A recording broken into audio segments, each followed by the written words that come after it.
ነብዩ መሐመድን ታምረ ማርያም ውስጥ አገኘዋለሁ ብዬ አስቤ አላቅም ነበር እና አገኘሁት ማለት ነው። ከዛ በኋላ ደግሞ እሱ የተጻፈበት ካራክተር በጣም አስገራሚ ነውና እሱን ሼር ላርጋችሁ እስቲ።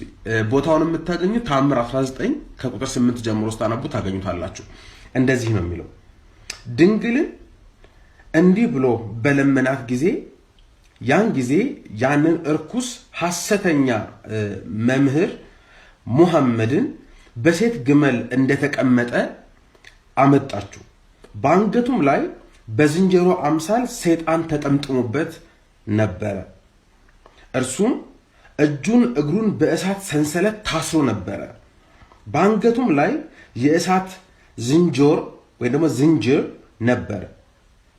ለመዓት የታዘዙ መላእክትም በእሳት በትር ይመቱት ነበረ። እርሱም ራሱ የቆሰለ ነበረ፣ ፀጉርም አልነበረውም። ፊቱም እንደ ግብረ አባቱ እንደ ዲያብሎስ ጥቁር ነበረ። አባላዘሩ በገመድ ታስሮ ነበረ፣ ገመዱም በግመል አንገት የታሰረ ነበረ። ይህችውም ሚስቱ ናት። ሴት ግመል እየሳበች መጣች። ክርስቲያንም ይህንን ባዩ ጊዜ ፈጽሞ ደስ አላቸው። እስላሞች ግን መምህራቸው ሙሐመድ እንዲህ ሆኖ ባዩት ጊዜ አፈሩ፣ ተዋረዱ። መምህራችን ደግ ነው እያሉ ያደክሟቸው ነበርና ይላል ማለት ነው።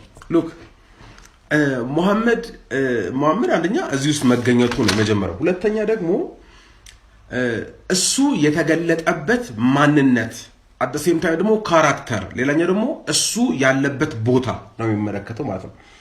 የመጀመሪያው ሙሐመድ ያን እርኩስ ሐሰተኛ መምህር ሙሐመድ ብሎ ይጀምርና በአንገቱ ላይ በዝንጀሮ አምሳል ሰይጣን ተጠምጥሞበት ነበር ሙሐመድ ላይ።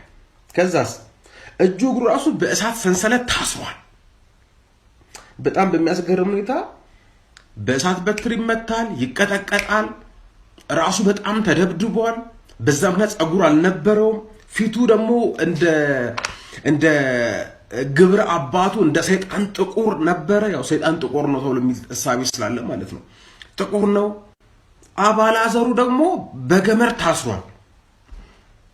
ይሄን እስር ቤት ግን አስታወሳችሁት?